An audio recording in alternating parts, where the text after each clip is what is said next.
The World Food Programme, the WFP, has warned that Palestinian families in Gaza are on the brink of starvation, highlighting the urgent need for continuous daily and unhindered humanitarian aid into the blockaded region. In a post on X, the UN agency described the crisis as catastrophic, especially since Israel closed all crossings on March 2nd. The World Food Programme called for a steady daily flow of aid trucks and stressed the importance of safety and promptly distributing aid within Gaza to prevent further suffering.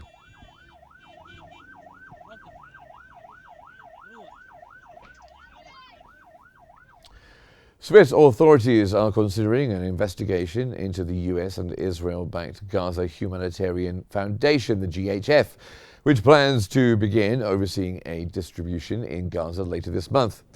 The move follows a request from NGO Trial International to examine whether the Swiss-registered GHF, which intends to use private security contractors, complies with Swiss and international law.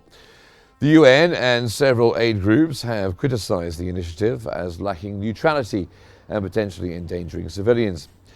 GHF insists it adheres to humanitarian principles and opposes forced displacement.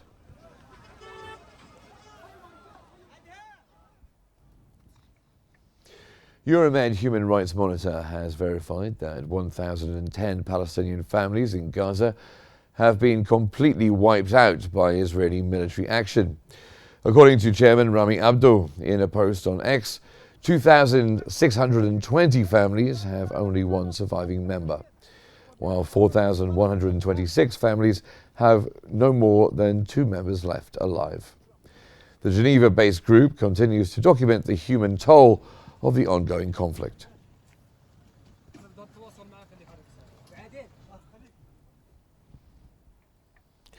The Palestinian Prisoners Affairs Commission has reported severe medical neglect of sick Palestinian inmates in Naqab prison. It added many suffer from untreated scabies, severe pain, and malnutrition.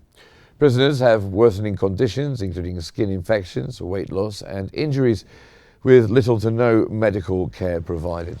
The Commission called for urgent attention to detainees' health amid worsening conditions.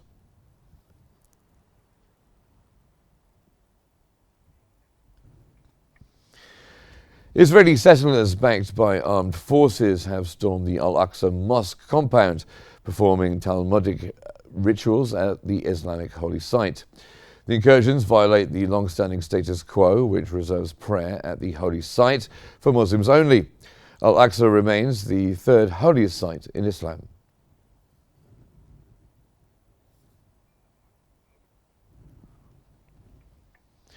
Hamas has strongly condemned the recent storming of the Al-Aqsa mosque compound in occupied East Jerusalem by Israeli settlers backed by soldiers. The settlers performed Talmudic rituals, including loud prayers and protestations inside the mosque courtyard. Actions Hamas described as escalating incursions and part of a religious war targeting Jerusalem and Al-Aqsa Mosque. In a statement on Telegram, Hamas urged Palestinians in East Jerusalem, the West Bank, and Muslim nations worldwide to take urgent action to defend the sacred site.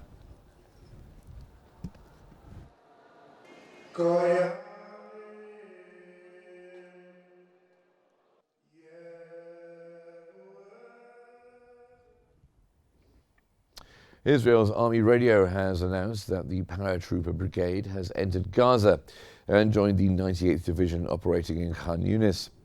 The broadcaster added that all regular infantry and armoured brigades are now inside the enclave in preparation for the evacuation of tens of thousands of Palestinians from combat zones.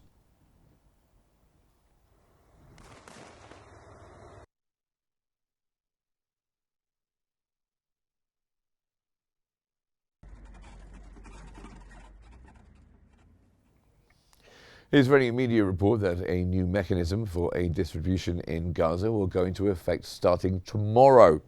Political officials have said that all distribution points this week will be located south of the Netzarim corridor.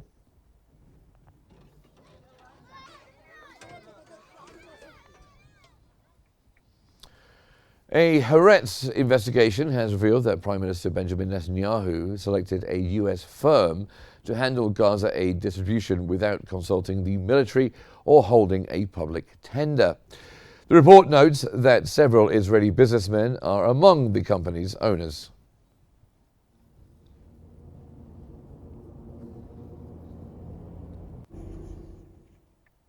The UN Agency for Palestinian Refugees, UNRWA, has stressed that maintaining a continuous flow of humanitarian aid to Gaza is the only way to prevent catastrophe.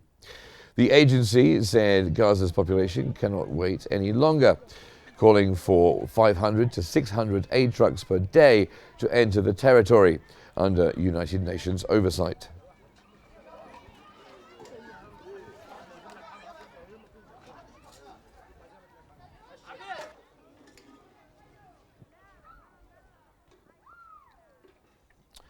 Malaysia's Foreign Minister Mohammed Hassan has condemned what he described as atrocities committed in Gaza. Excellencies, crises around the world continue unabated. The total siege of Gaza by the Israeli forces is causing mass starvations and death. The atrocities committed against the Palestinian people continue to reflect indifference and double standards. They are a direct result of erosion of sanctity and international law. ASEAN cannot remain silent. We have a voice in world affairs, and we must use our voice to speak up for the oppressed and offer solutions grounded in principles and international law. Malaysian Foreign Minister Mohammed Hassan. The Spanish capital, Madrid, is hosting an international meeting today focused on supporting the two-state solution. The gathering includes members of the joint contact group between the OIC and the Arab League, along with European countries that recognize Palestine. The goal is to encourage global recognition of a Palestinian state and revive peace talks.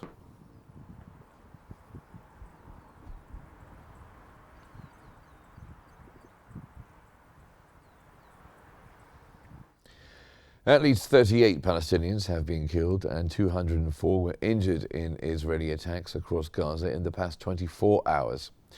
Gaza's health ministry stated that the total death toll from Israel's war on Gaza has risen to 53,939, with 122,797 injured since October the 7th, 2023. It added that at least 3,785 people have been killed and 10,756 others injured in the enclave since March 18th, when Israel broke the ceasefire.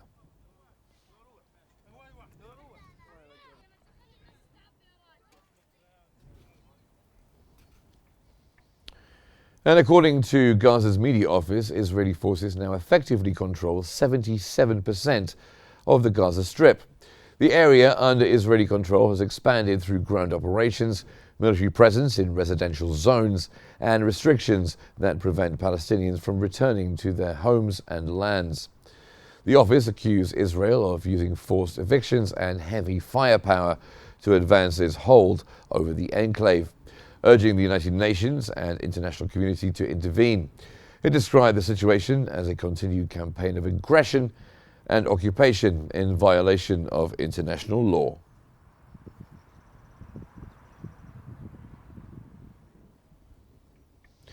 Meanwhile, in the West Bank, the Palestinian Red Crescent has reported that 10 people suffered tear gas inhalation during an Israeli raid in Nablus. A child was also wounded by live fire in the city's old quarter.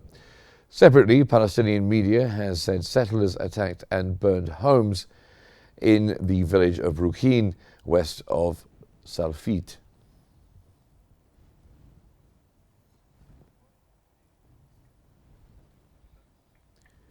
The head of Israel's Democratic Party, Yair Golan, has accused Prime Minister Benjamin Netanyahu of orchestrating a full-scale government coup by insisting on appointing David Zini as head of the Shin Bet. Golan warned that the country must be shut down if Netanyahu continues to defy both the Attorney General and legal advisors. He asserted that Zini is unqualified to lead the internal security agency.